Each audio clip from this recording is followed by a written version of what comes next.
Welcome to Aging in Place Strategies and Answers with Linda Prio. Will it be possible to remain in my home as I age? Do I feel safe in my home? How do I figure out how much support I will need when my health needs start to change? What if I decide to move into a community instead? Which community will meet my needs now and in the future? Who will play a role in helping me with decision making? Do you ask yourself these same questions? Aging in Place Strategies and Answers can help you gain practical knowledge that will help you create your own Aging in Place roadmap.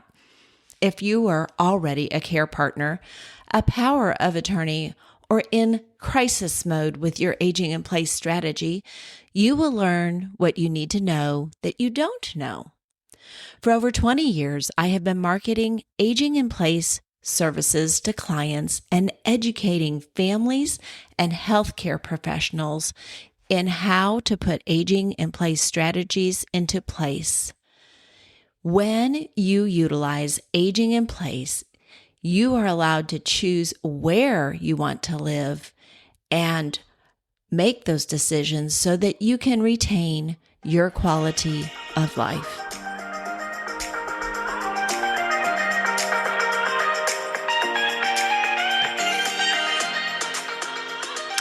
I want to welcome my listeners back to Aging in Place Strategies and Answers podcast.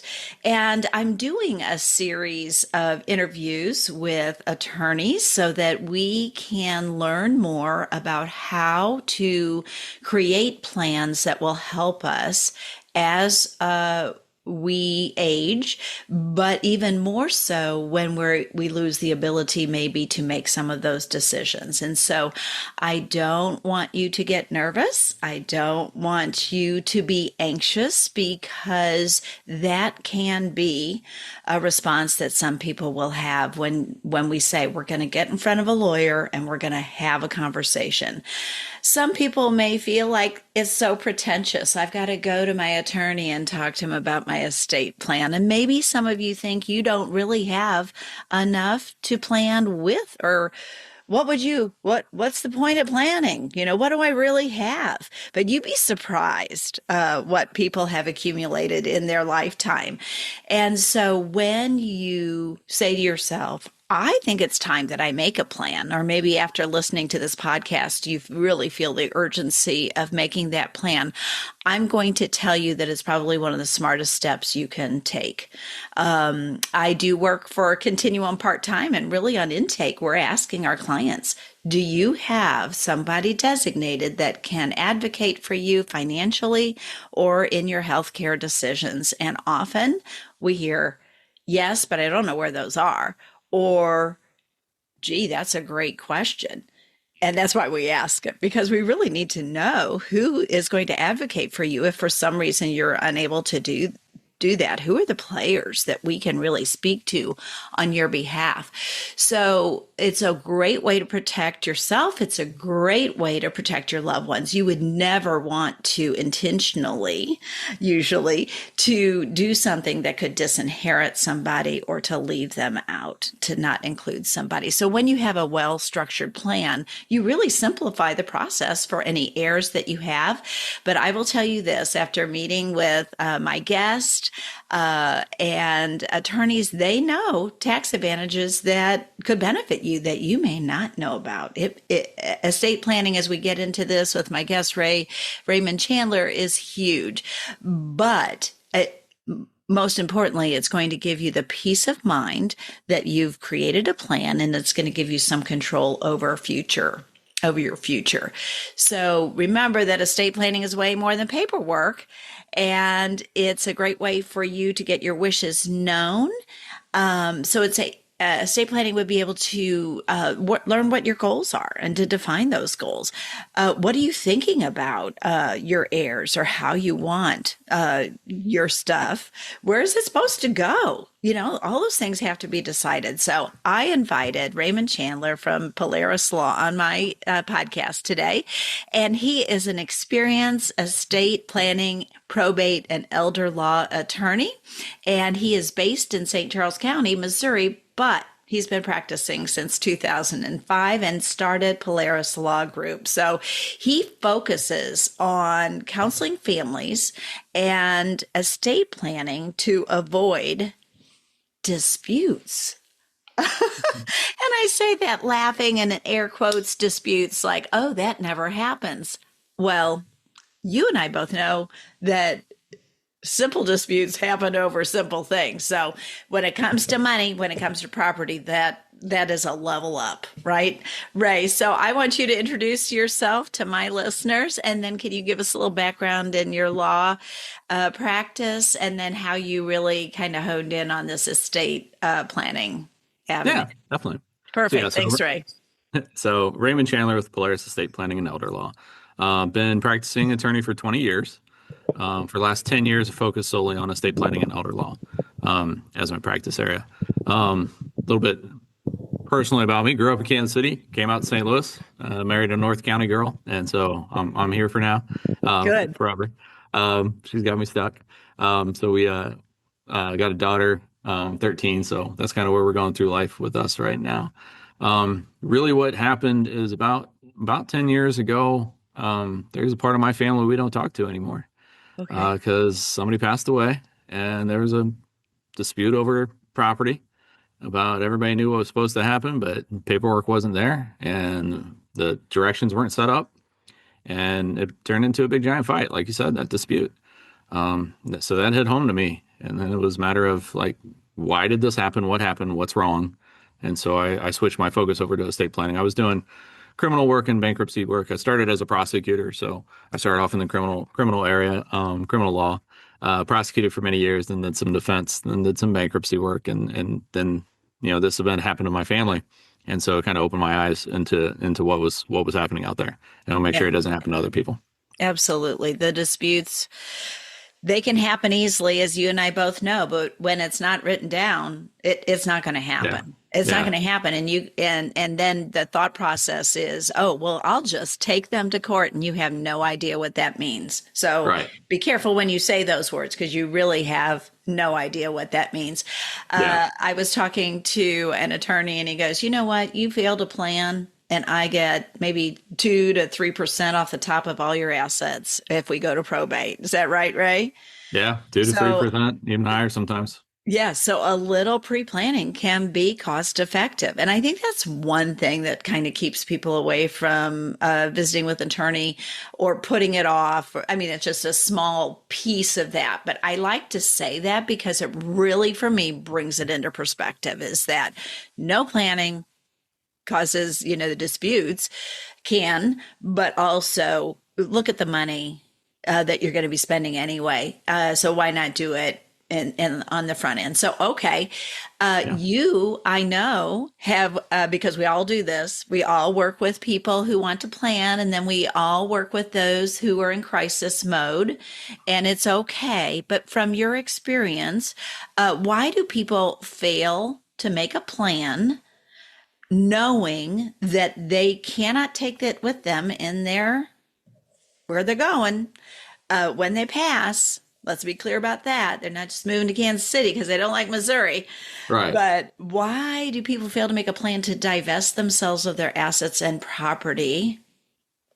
What's the reasoning? What are help us out here. Help me understand this mindset. I think a lot of it's one, just bad advice. Bad advice from all over the place, mostly Google now, unfortunately. Okay. Yes. Or it'll AI. Be okay. Yeah. Or AI now.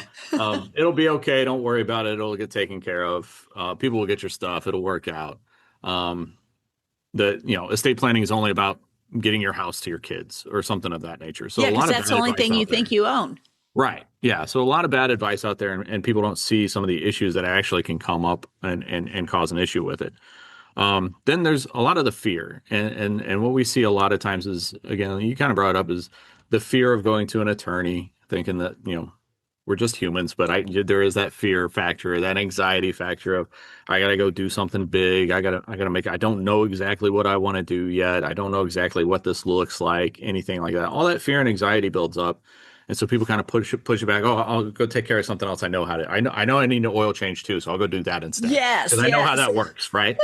And so that fear and anxiety, it builds up, and that's one of the things we always try to like tackle as best we can is help clients understand that it's not as fearful or as hard as people sometimes see it.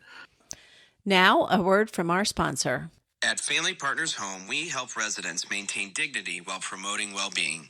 Residents receive 24/7 supervision and care in a home-like setting in assisted living homes that are located in residential neighborhoods. Each home is a single-family home designed and built specifically for those with dementia. For more information about Family Partners Home, 314-686-4468, online at familypartnershome.com. It feels like home. It is a home. Let's return to the podcast. And then just a lot of just that lack of knowledge of what this even means. So again, you go back to the like, is it just about giving my stuff away? No, estate planning is so much more than that. It's so much more about just getting my stuff to my people. But there is that problem of it should just be, I want to get my stuff to my people, but the government doesn't really want you to do that. So it gets in the way and causes a bunch of problems. But then beyond that, there's a whole lot of, how are we going to take care of you? What are your decisions? How are we going to lead up to when you pass away? So when we talk about estate planning, a lot of times we talk 4 stages of life that it actually covers. Okay. What would those stages be, Ray? So that first stage is alive and well, where you're alive and well, everything's okay. That's your planning stage. That's the only stage where you can make a plan. Okay. So if you're in that stage, that's when it's time to go make a plan. Because the second stage is disability. And this is the stage most people skip when we're talking estate planning, is a disability situation, especially a mental disability situation. Estate planning covers that as well. So not being able to make financial decisions or healthcare decisions or any decisions while you're alive is part of the estate planning process as well, as covering that stage of life. And that third stage is death. And that's what most people think of estate planning, is that stage of, again, giving my stuff away, taking care of my family, passing my wisdom along with my wealth, and making sure that everything passes the way I want it to. And then the fourth stage that we focus on a lot of times that most people skip as well is, now that we've given it away, now how do we want it to be treated? Okay. Do we want to protect it? Do we want to put, make sure our kids don't lose it in a divorce, a lawsuit, and anything like that? Okay. Do we want to give our money away and give our money to our people in a way that they get to use it, but it's protected from the outside world taking it away from them?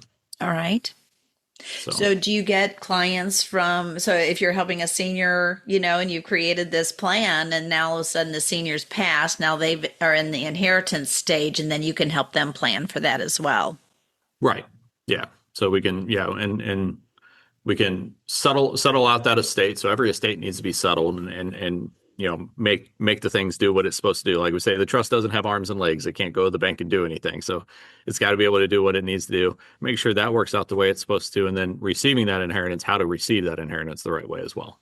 Wonderful. I appreciate you going through those stages. I was also thinking that there are folks that, like I said, don't feel like they have much, and they are embarrassed to come and let you know that as an attorney. How can you help them kind of feel comfortable where they are? We're not all created equal, the same, right? We don't all have not everybody owns 2 homes and 6 cars and blah, blah, blah. There's a lot of very hardworking folks that have had a lot of life that they've lived, and this is what they have now. How can you help us kind of get to the table? Yeah, so there's a couple things come out of that question. One is how to know what you have, and a lot of times we'll see. There's very few times where you actually sit down, even tax season, anything, where you really sit down and go, okay, what is everything I own? Because as part of estate planning, we've got to go through what is everything you own, like literally everything. So we make sure we don't miss anything. And there's a lot of times when we get down and add that up, and people are kind of surprised at how much they actually do own. Right. Between a house, a retirement account, a life insurance account, and a bank account, we've got a lot of millionaires just in that. So there's a lot of people that own a lot more than they think they do. And then we start the process off that. But then the other thing is just to know that there are so many different levels of estate planning. Yes. And different plans for different people, different stages of life, and different stages of assets. And, there's, plans for people with a house in an IRA, and there's plans for the people who own the nursing homes, and like Okay. everybody in between. And there's a Yes. different plan for everybody and different levels of planning for everybody. So that's really what it is everybody needs a plan, but what Hmm. your plan is, we're not sure yet till we sit down and talk about it. And that's what your firm does. And that's what we do.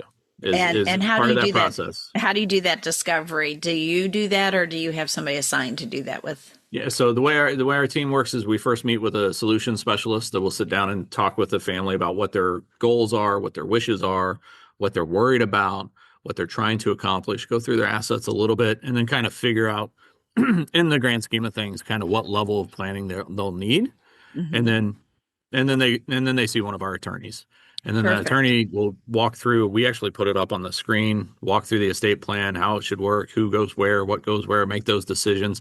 And then our job, mostly what we see our job is asking the questions you would ask if you know what we know. So a lot of There people are you like, go. what do I need? Well, okay, that's not the question. Let's back the questions up. And so since we know all the ins and outs, we know what questions you may be missing yourself, and we ask those questions with you for you to make sure we're getting to everything that you need to think about. Yes, because some people may say, well, this is all I need. I'm just Yep. coming for this. Yeah. And then you being the expert, the professional in the field, and your Yeah. team knows that we can't get to there because we're here, right? Yeah. And then sometimes, like, as you say, we're not lawyers. We don't live in that world.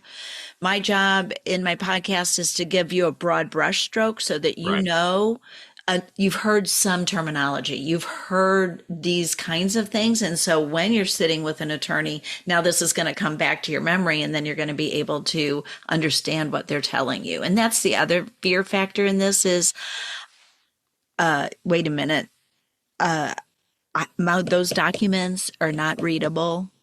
I can't understand what they say.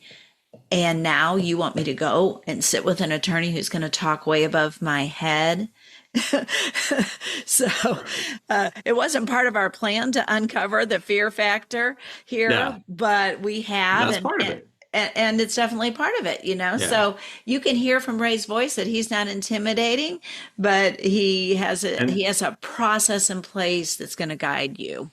And that's really why we built the process we did. So the first person you sit down with is not an attorney. So you can just talk English with them because they don't have the legal language. They're not an attorney, so they don't get stuck in those weeds. So that we can have that conversation in a more humanized way. But one of the things we try as hard as we can, we try to educate and speak in plain English and show how it works, because we want our clients not only to have a plan, but know how to use the plan. And that's really important to us, is knowing how to use it.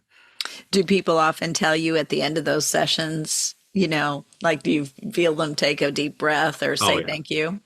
Yeah, that's probably the number one response is I know that I have a plan, and now I know what it says and what it does, and I feel so much better. Like, just the weight that's lifted off your shoulders when you finally get it done. Because it is one of those things, like, everybody in the back of your head know you need to get it done. But because of the fears, because of the anxiety, because of all that, it's hard to get it. But once we get it done, you can see it in their face, you can see it in their expressions, you can see it in their body language, and they say it. I feel so much better now that this is done. I can be, I get that peace of mind. I've got that confidence. I've got that clarity, and it's a world of difference for people once they get it done. Absolutely. So listen to Ray. It's okay. We know how to help you. So those are the people that come to you and are ready to plan. The people that are in crisis mode, I know you can still help them as well, right? Yeah. So crisis mode is it's harder, of course, but there's still a lot of things we can do. Probably the number one And so thing I just want to stop you right there, just because, disability, like you mentioned, a disability could happen overnight. A healthcare change can happen overnight. So I just want you to hear what Ray said, and that is, we don't have control over these things, but we can still help you. There's a lot of things we can do. Okay. So now I want you to go forward, because that's what we were kind of talking about. There's a lot of things that you can do when these healthcare needs change, and when we need to make another plan, right? Yeah. And the number one thing I want people to know is there's never no options. Okay, is good. there's always something we can do. And it would have been so it's well, I can always fix the car. I wish we would have changed the oil earlier, but I can always fix the car. So Okay, it's good. one of the we can always do something. There's very little, very rarely is it where we just say there's nothing we can do, but because there's always something there that we can help take care of and help manage, or if nothing else, just help the family through it. There's some cases where at the end of the day, we don't actually do any legal work. We just sat there and help the family understand what's happening, how to use the documents they already had, what Okay. the process is, things like that. So there's always options out there because one of the biggest things I see, unfortunately, is families not going to somebody and not finding an option they would have had. Yes, yes. So if you have documents that are already put together, but now that attorney is no longer present, but you Right. need wisdom and guidance, which happens all the time, Hmm. Ray's just opening that door to let you know that they can help you with that. Yep. Yep. Perfect. Perfect. Well, as we were going through the estate planning, and thinking about our plan when everything is going well, but now we can see that our healthcare needs are starting to change, and we need to start thinking in reality that, I'm getting to this age. I can see that it's time for me to do my next step. I've heard something from other attorneys or even on radio shows or podcasts like Linda does about this Medicaid planning that can be part of the estate plan. So I met with Ray a couple months ago, and I really felt like he explained this portion of estate planning really well. And especially in light of, once you have the Medicaid approval, then how do you access the services? So I just wanted us to ask the question, many attorneys talk about Medicaid planning as part of this advanced estate plan. And what does that really mean? What are we doing here? And is it really right for everyone? Is it a part of everybody's estate plan or certain people's estate plan? Or I'm just going to let you dive in. Okay. Stop me if I go too long because I am still an attorney. So I will still get into the weeds sometimes. So really what we're looking at on the Medicaid side of planning, which falls under the elder law side of planning for attorneys, is the concern is the long-term care. So when Right. we're talking about long-term care for people, and if you look at it, like 70% of those over 65 are going to end up in some form of long-term care. So it is a big issue that people have to worry about. And of those 20% are going to need even more than 5 years of care. Mm-hmm. So the statistics pan out. This is going to be a big issue. The number one issue of it is the average cost per year for long-term care is $120,000. Right. So you're looking at a big bill for your family. You're looking at depleting all of your assets. If you're one of those 20% that goes over 5 years, now you're looking at $500,000 and more that to pay for your care. So on the Medicaid planning side, what we're looking at is really what we're looking at is Medicaid, which is a program that can be used to help pay that long-term care. And it's a program we all paid for. So it's a government program we all paid for, just like Medicare and Social Security. We put our money in on the little FICA bill every time we got our paychecks, right? Yes. So we paid into it. The difference between Medicare, Social Security, and Medicare, you qualify by turning 65. Social Yes. Security, you qualify by hitting the right age. Medicaid, you have to qualify differently for. They're not going to let you use it without qualifying first. Yes. And so in Medicaid planning, if you look at it, really what it is, it's about qualifying for the program to help pay for your long-term care. In the grand scheme of things, that's what it's about, is qualifying for that program. And to qualify for that program, your assets have to be certain levels and things of that nature. So a lot of it is either planning ahead. If we plan ahead, then we can work really well to try to get your assets positioned in a way to help you qualify for care when you need it. But if you're in crisis mode, and what we consider crisis mode, mom is in the nursing home now, and she's getting a Yes. bill for $12,000 a month now. Yes. What do we do? Yes. And unfortunately, there's a lot of people that think there's nothing that can be done. And then a lot of people will think, oh, we have to spend down our assets. They hear about the Medicaid spend down. Yes. Well, spend down is just going broke, right? So spend down is just spending all of your money until you're broke, and then you qualify. Because, the two qualifications for Medicaid is you have to be sick enough that you need it and broke enough that you qualify. Right. And I think the first part is very important too. You know, Right. that you it's not like, oh, I've got the golden ticket, I get in. You also have to physically qualify and mentally, Yeah, you physically, have to be mentally. at that level of care that's necessary. So Yes. it's not assisted living, it's not memory care, it's Correct. long-term care, which is Yes. kind of the highest level of disability at the time of aging. And then being broke, but being broke according to Medicaid and having your assets countable assets to Medicaid is what we're looking at. Mm-hmm. And so on the Medicaid planning side, what our job is to sit down with your family and make a plan.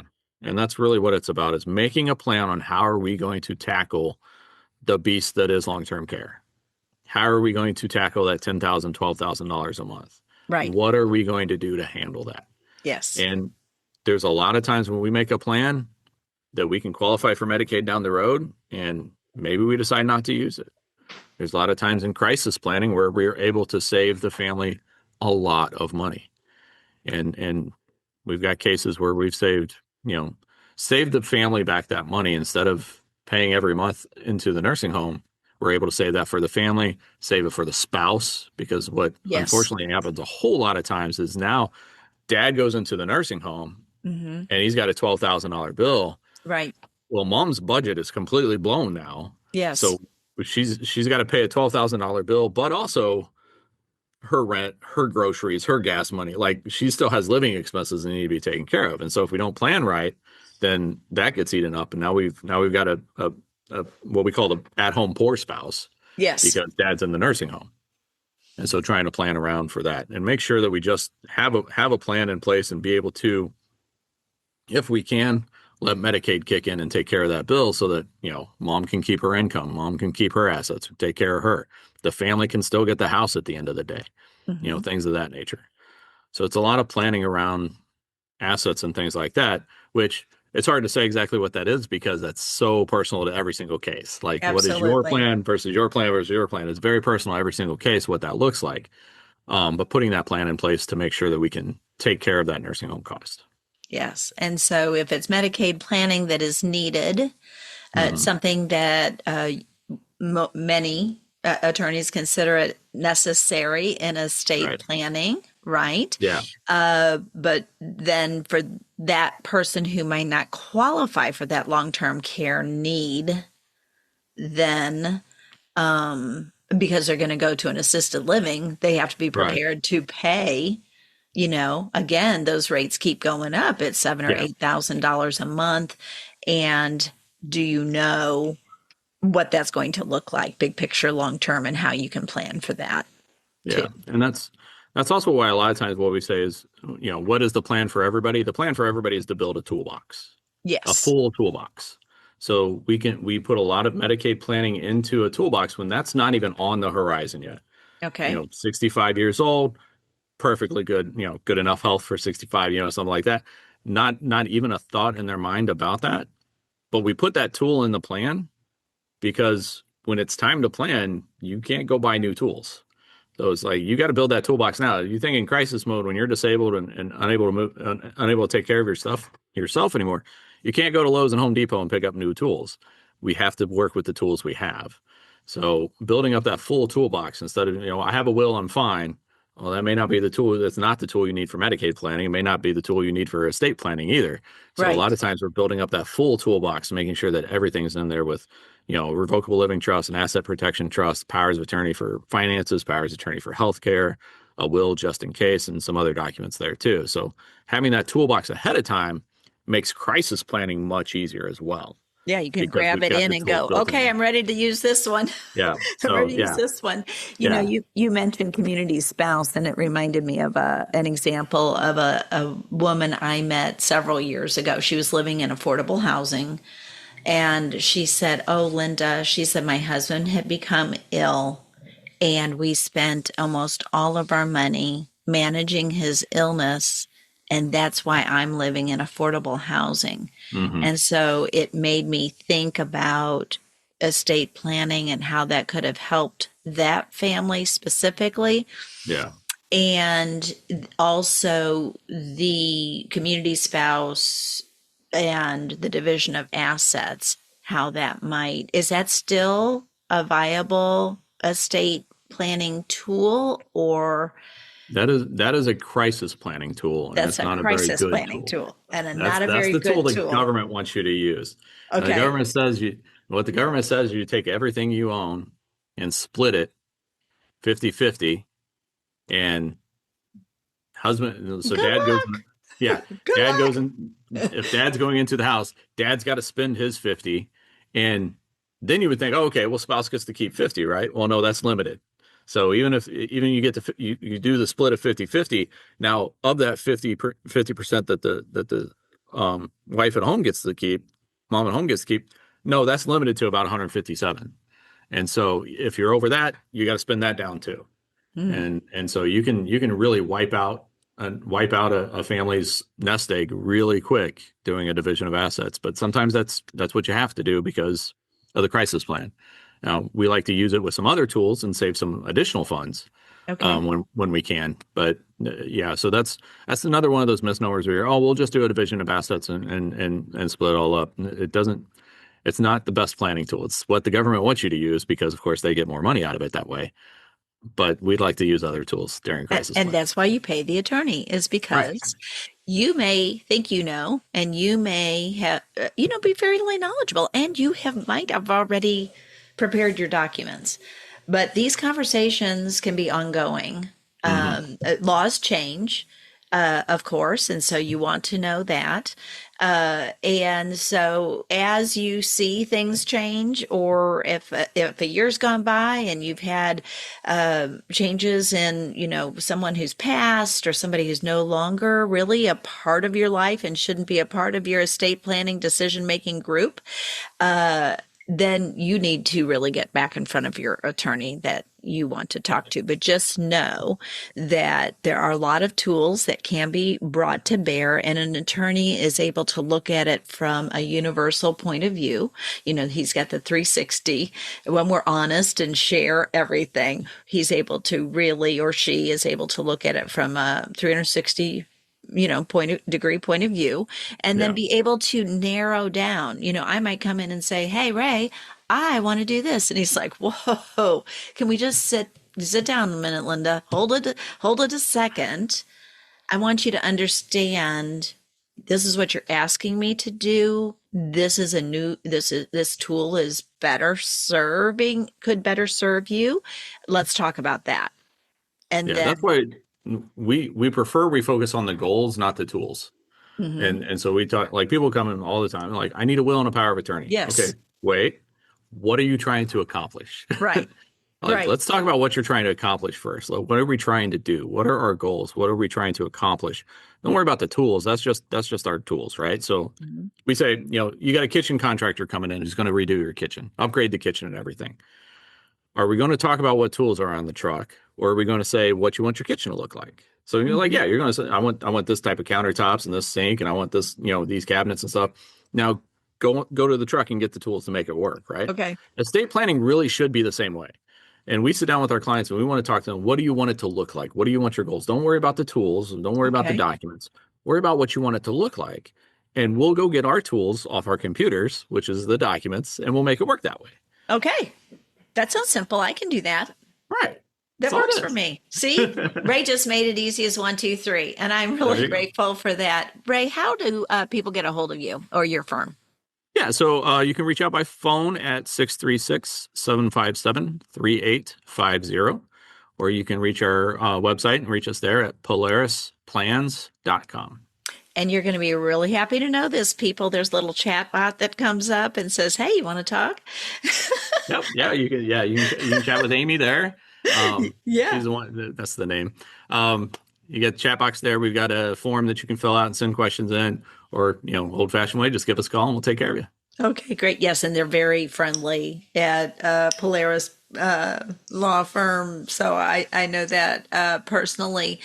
Before we end today, I would love for you to share a caregiver tip, either from your professional experience or personal experience. Really, the number one thing is not too late. Okay.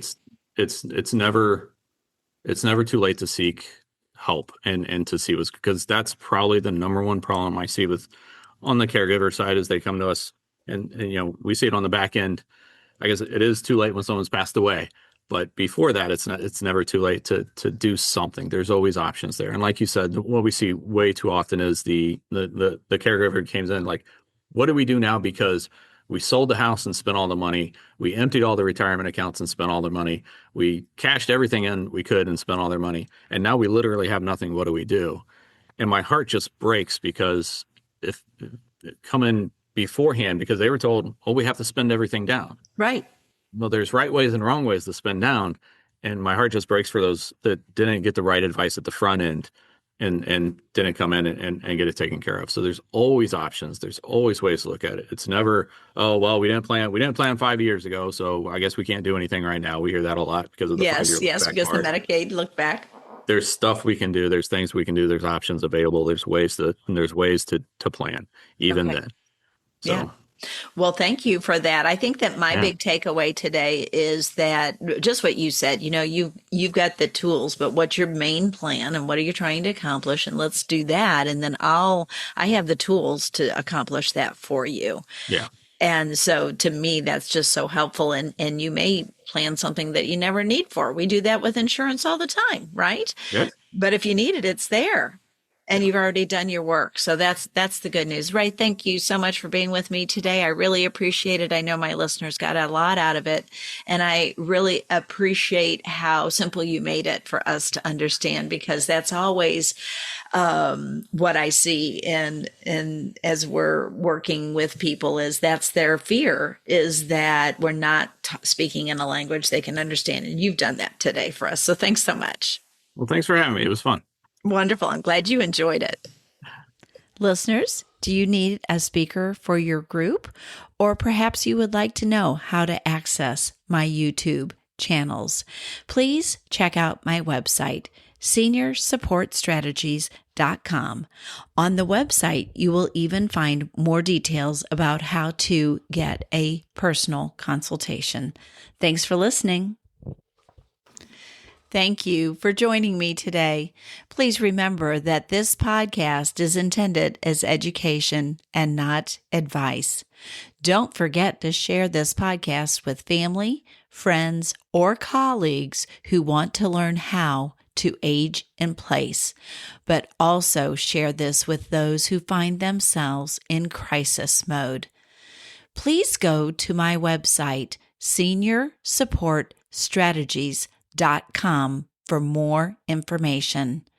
When you subscribe to Aging in Place Strategies and Answers, you gain access to premium content and professional tips on creating your own Aging in Place roadmap.